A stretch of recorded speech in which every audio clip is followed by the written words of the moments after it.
他和我们同处一个波段，连台了，而且信号强劲。当然信号强劲了，他就在我住的地方，离这儿不到3公里。问题是，他怎么会有我们的波段？不存在我们的波段，他对这个波段太熟悉了。那他是在呼叫谁呢？我们？不可能啊！他不知道我们在用电台呀。他是在用栀子花呼叫。哎，有没有可能，他是在跟袁部长联络呢？5363原来是袁部长啊，怪不得连台了。不好！刚才咱们发出去的电报，他有没有可能截获和监听呢？应该不会。理由？如果他要监听或截获讯号，那他应该始终处于静默状态才合情理。因为他非常清楚，处于同波段的任何一部电台，一旦呼叫，其他电台马上就能收到讯号。就像现在这样，那他不就暴露了？所以，他应该是刚刚开机。我们给袁部长的电报，他并不知道。很好，很好，你分析得很专业，认真。怎么，你给袁部长的电报不想让上官知道？你别打听这么多，保持静默，继续监听。这不太君子吧？有点像偷听。什么偷听？这叫监听。一个特遣组的负责人有权知道他下属的动向。哎，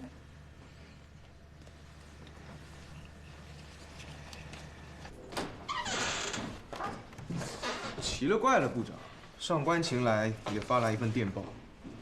有什么奇怪的？他不来电报才奇怪呢。我是说，电报的内容很奇怪。不知何故，扫帚近日对我似有戒备之心，甚忧。念及洪湖任务紧急，此事本不想提及，又恐其因戒心而起内讧，故请首长劝其消除戒心，切不可节外生枝，误了大计。栀子花。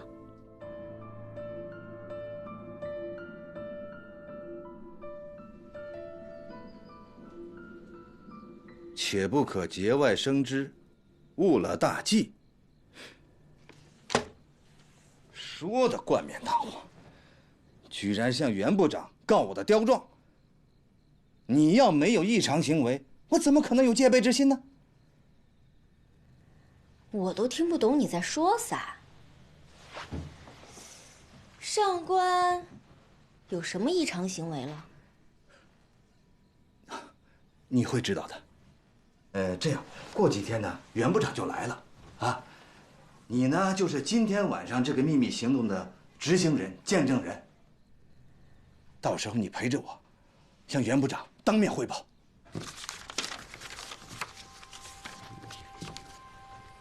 哎，王德才那份电报呢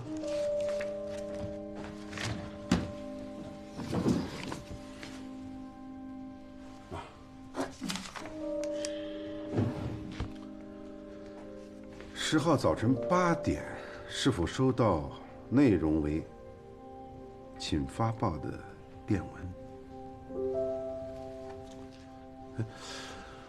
王德才这个电报很奇怪啊，我不是让他回电解释一下吗？回了吗？还没有，报员一直在等待。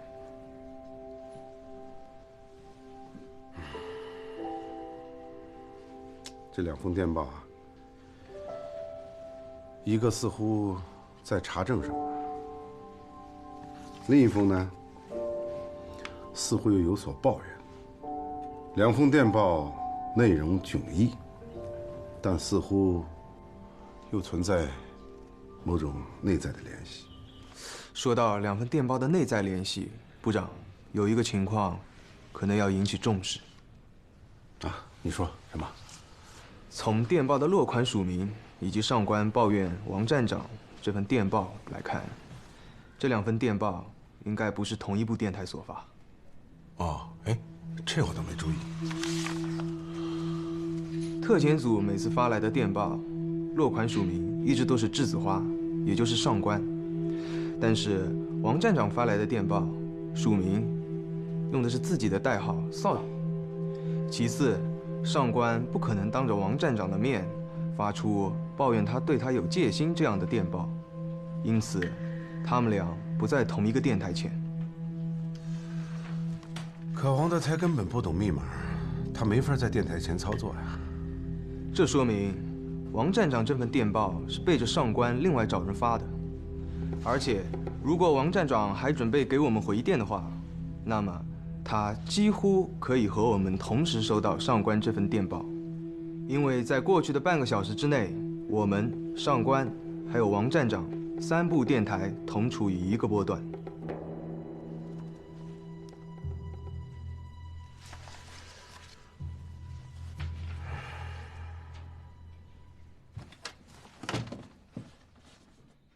哎，你怎么了？你摸什么呢？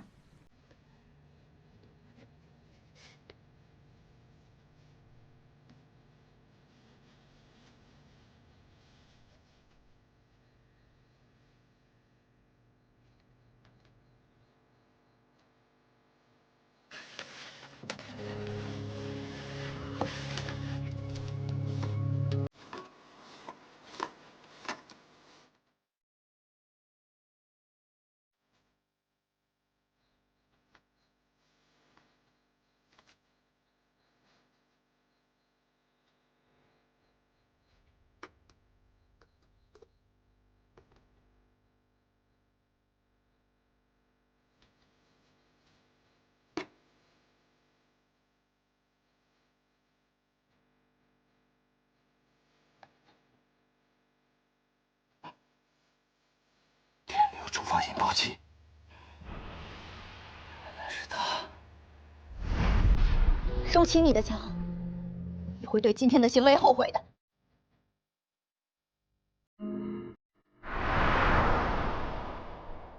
引爆器，这到底是怎么回事啊？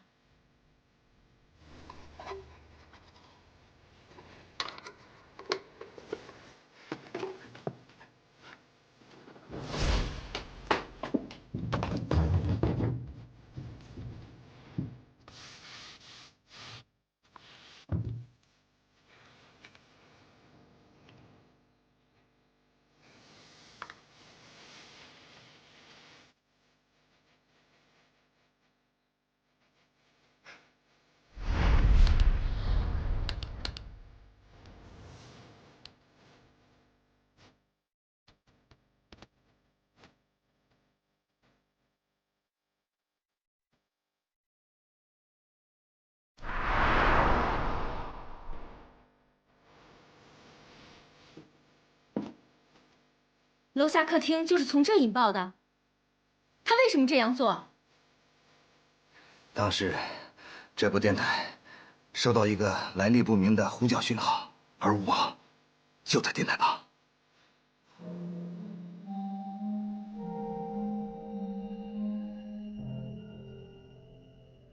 如果王德才看了上官的电报，问题的确严重了。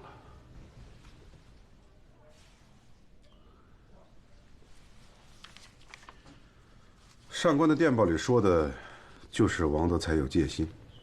这下好了，哎，你说王德才的电报会被上官截获吗？这不好说，我无法判定王站长来电时上官是否已经开机，并与王站长同在一个波段上。如果假定上官看见了，那么他的这份电报，可看作是对王德才电报的一种回击。这能够从上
电报的主题是再次强调敌后斗争中特遣组内部务必加强团结的重要性，绝不允许怀疑、猜忌、戒备之风在同志间抬头。若有具体情况，待2周之后我去无锡，再当面交流。目前一切以夺船为中心，不许在节外生枝，误了大计。领导同志尤其要带头执行这个命令。好，这份电报该看懂的都能看懂了。小胡啊，其实有时候坏事会变成好事，啊，团结问题还是应该多多的强调，尤其是在敌后斗争的集体里。不过这话又说回来啊，王德才这个家伙，眼睛毒那是出了名的，他的鼻子呢，嗅觉有时候比狗鼻子还灵。他要真的觉得谁有问题啊，算了，不说了，脑子都乱了。好，我先去看看上官还在不在，若在，马上把电报发出。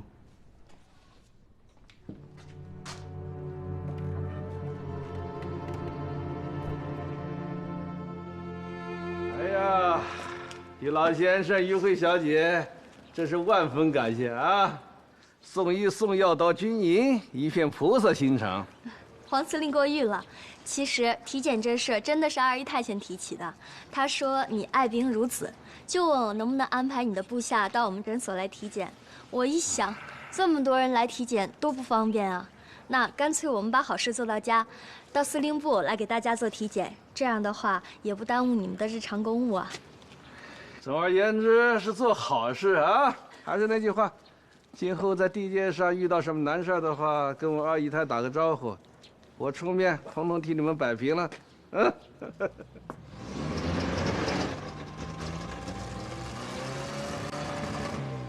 我们的医护人员和医疗设备都到了，这样，黄司令，我协助我父亲先给你做检查，能不能麻烦二姨太带着其他的医护人员去各个办公室啊？完全可以。好的，好的。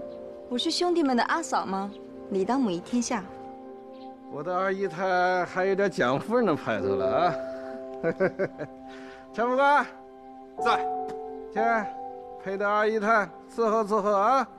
愿为二姨太效劳。陈副官，去叫几个兄弟把医疗设备搬下车。是。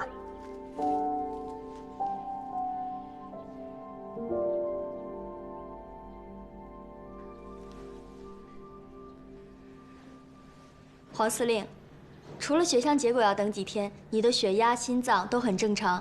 最后一项是中医指压检查，我不太精通，还是请我父亲亲自给你检查吧。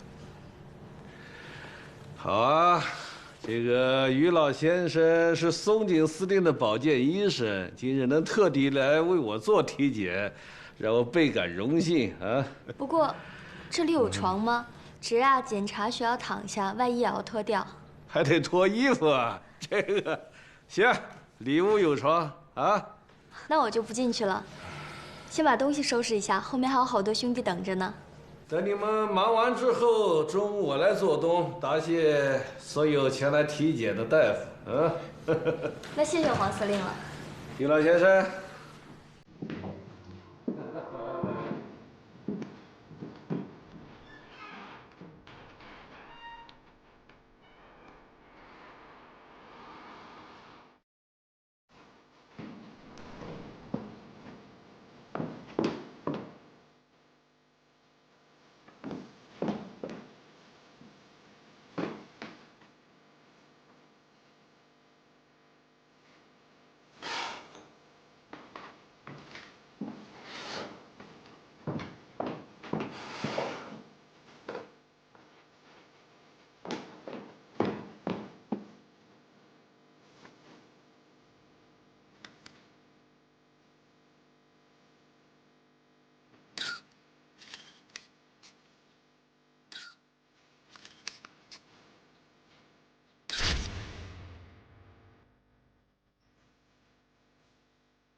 不对呀，按照地图上的标注，这小鬼子的据点、哨卡、碉堡，怎么一个都看不见呢？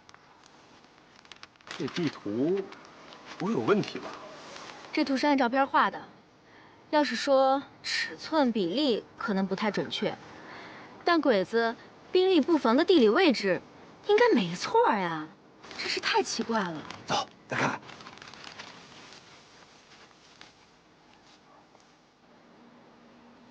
啊？弄了半天，你是新四军特遣组成员？对。跟王德才在一起干？对，他是我们计划的负责人，兼特遣组的指导员。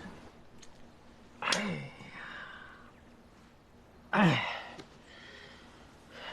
真是冤家路窄啊。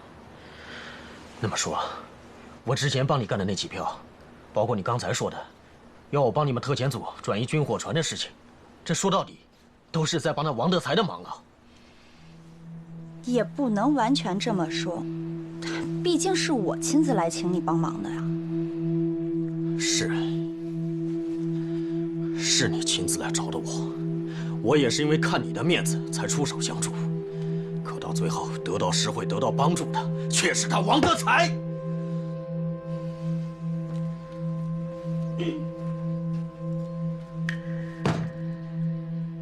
既然你已经知道我跟他过去的关系，我也实话告诉你，王德才这个人，我非常的讨厌。在国共合作、联手抗日的问题上，我们俩永远搞不到一起，尿不到一块儿。他除了跟我搞摩擦，什么都不会。我何言不怕小鬼子，我怕他。小点声，动不动的怜香惜玉啊！大小姐不来，你成天做梦叫人家名字；来了就对人家大喊大叫的，请注意你党国军官应有的风度。你个小次佬，出去！这小子教训我都成习惯了，比我爸还厉害。还怜香惜玉，还注意应有的风度，你懂个风度啊？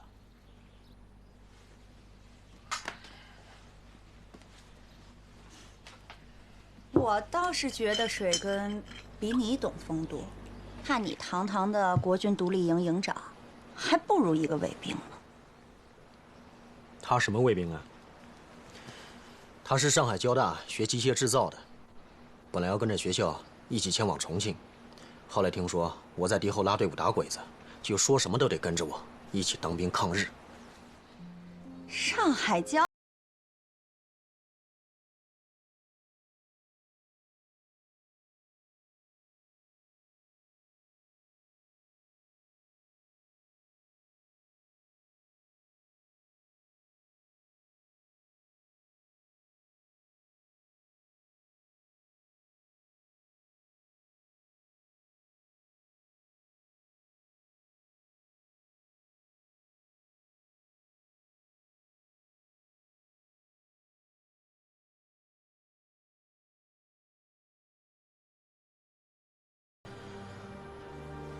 如果不是怕得罪上峰的指令，就是打死我都不会帮他半点的忙。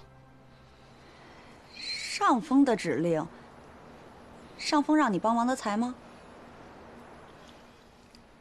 是啊，前几天上峰刚刚给我发报，让我见机行事，适当的协助新四军特遣组转移太湖里面的几条船。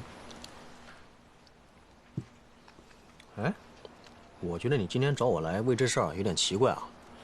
上峰刚刚给我发报，你今天就过来求援，说的还是同一件事，这么巧。那说明军统的情报机构是千里眼跟顺风耳呗。既然上峰下了指令，那你就是肯帮忙的喽。上峰说的是适度协助，没有说必须协助、全力协助。这个忙怎么个帮法，帮多少，那全在于我。我本来就是敌后独立营嘛，将在外，军命有所不受。可你别忘了，那几条船的军火都是抗日物资，如果不能安全转移出去的话，就会落到日本人手里，到时候反过来打自己同胞，也有可能打你。整天的口口声声说抗日，到了关键时刻，把个人恩怨在民族大义之上，你抗什么日？哎，你可别乱给我扣帽子啊！让你这么说，我都成汉奸了。那你说嘛？你到底帮不帮这个忙？因为王德才，你就有理由袖手旁观、隔岸观火吗？看刚才把你气成那样，你到底跟他有多大的矛盾吗？矛盾？我跟他之间可不是矛盾，说严重点是仇恨。仇恨？阶级仇恨？什么呀？在共同抗日的旗帜下，没有什么阶级划分。那到底是什么仇恨啊？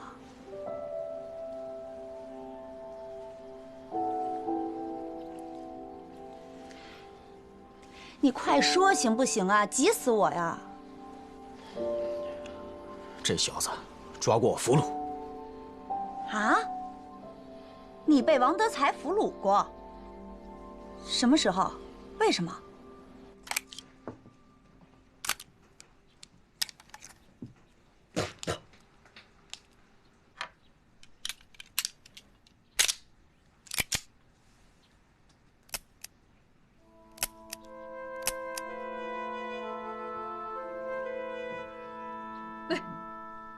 枪口不许对着自己同志，放下。哎呀，要不是首长下了死命令啊，不许穿军装，我就偷偷把军装带来了。想不对啦。我也这么觉得。你说在部队多好啊，天天出操、训练、唱歌。哎，我们炊事班拉歌可有一套了，就爱跟警卫连叫板。每次发饭的时候，不管是什么单位，只要是唱的不齐或者是不响亮，我沈班长那是可以不给发饭的。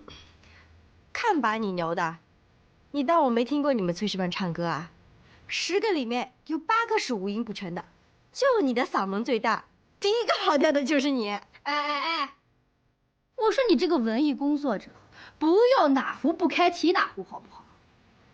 再说了，那你不喜欢听，占什么喜欢听啊？每次我一说开饭啦，哎，他们觉得比唱歌还好听呢，你不服不行啊！不许动！好了，别闹了，指导员来了。嚯，都在忙着呢。不错不错，于慧啊，你这地图倒是弄来了，可是我们却一无所获。我说你刚才怎么一直发呆不说话呢？一无所获是什么意思？我们按图索骥，对多条通往太湖的河道进行了实地考察，却没有找到在图中标出的日伪军兵力布防的准确位置。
就这样，他关了我整整3天，才肯放我回去。这不是仇恨是什么？这简直就是一种羞辱。这事换我也抓你。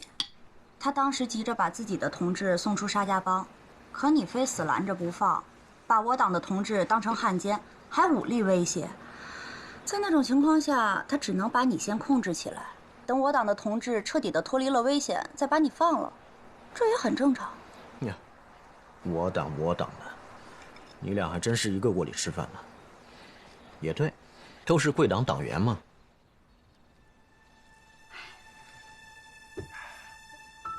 要我说吧，这事你还真没必要记仇，最多也就是个误会。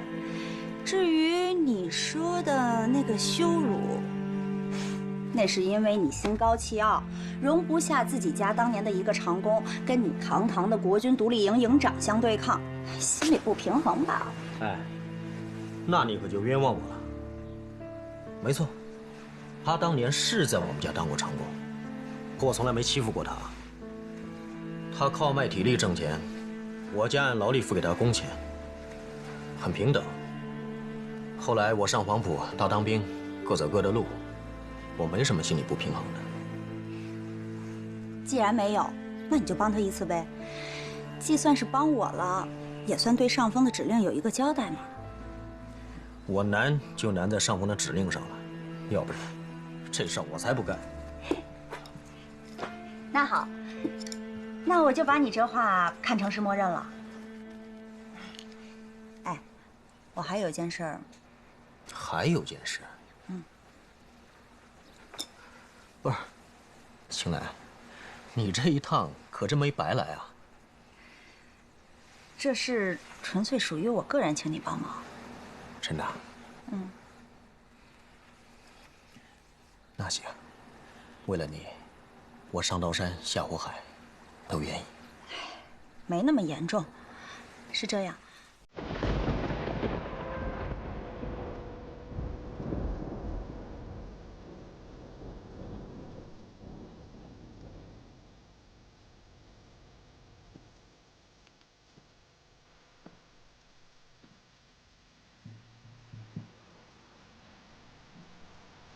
别都看着我呀，我也不知道会有什么结果。不过现在时间倒是挺紧迫的，要是不试一下的话，那真的是一点希望都没有。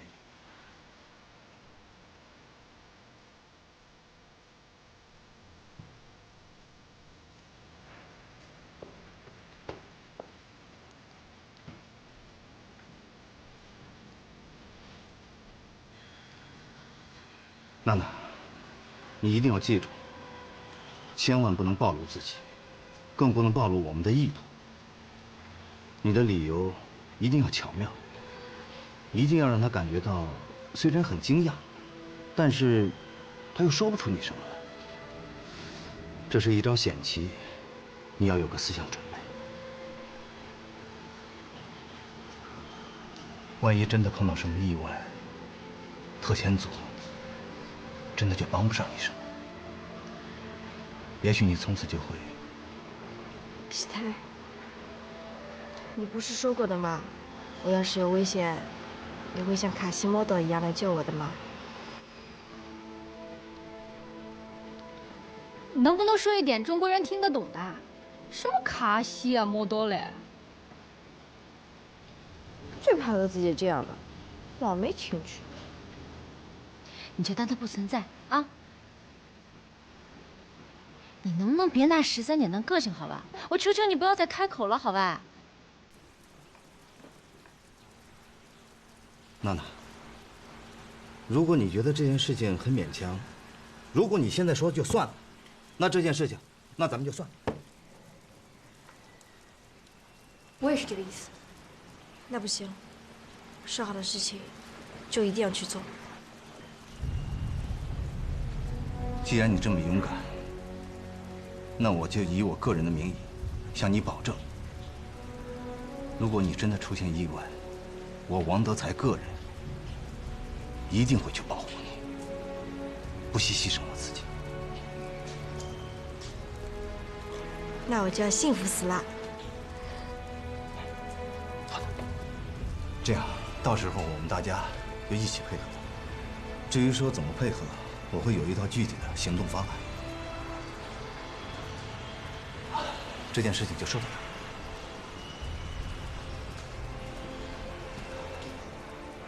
儿。哦，对了，你们几个知道上官去哪儿了吗？我以为你们俩知道他去哪儿了，怎么开会也不过来呢？我们一回来就去他的住处通知他开会，结果铁将军把门。我能开口说话了吧？说，还能不让你说话吗？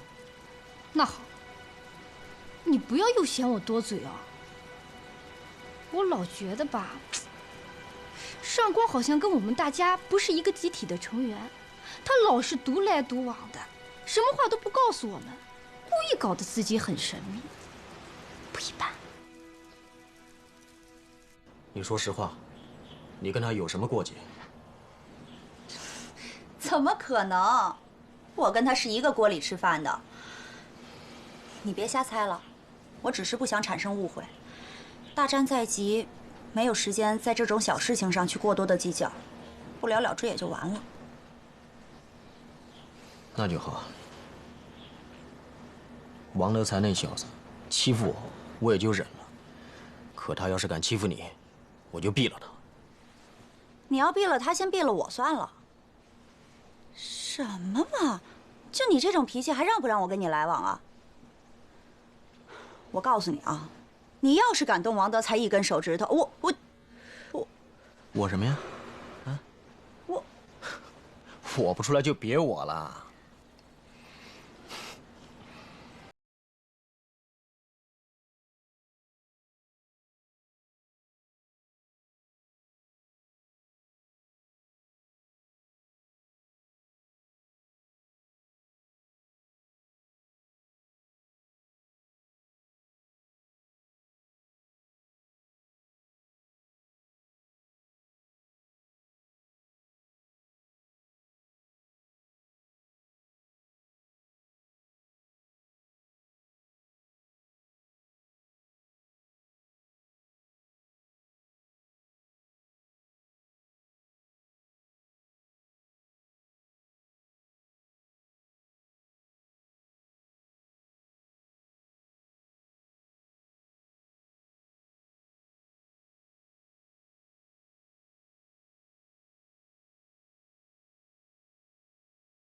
这个军区首长和袁部长这份电报的主要意思，啊，那就是2个字：团结。我们特遣组全体成员之间的团结，啊，都听清楚了吗？嗯。当然，我作为领导，会以身作则，带头执行好上级首长的指示。我要说说你们这帮小娘鱼了啊！你们一定要在团结这个问题上引起高度的重视，是不是？也别怪我说话不好听。女人嘛，本来心眼就小，这也是事实。别整天因为3句话2句话说不到一起去啊，就互相给脸色看，在背后嘀嘀咕咕、叨叨唠唠，这样的话，那还怎么搞得好团结呢？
自不同的世界，岁月让我明白彼此的差别，在错的时间，在对的地点，谁也无法改变。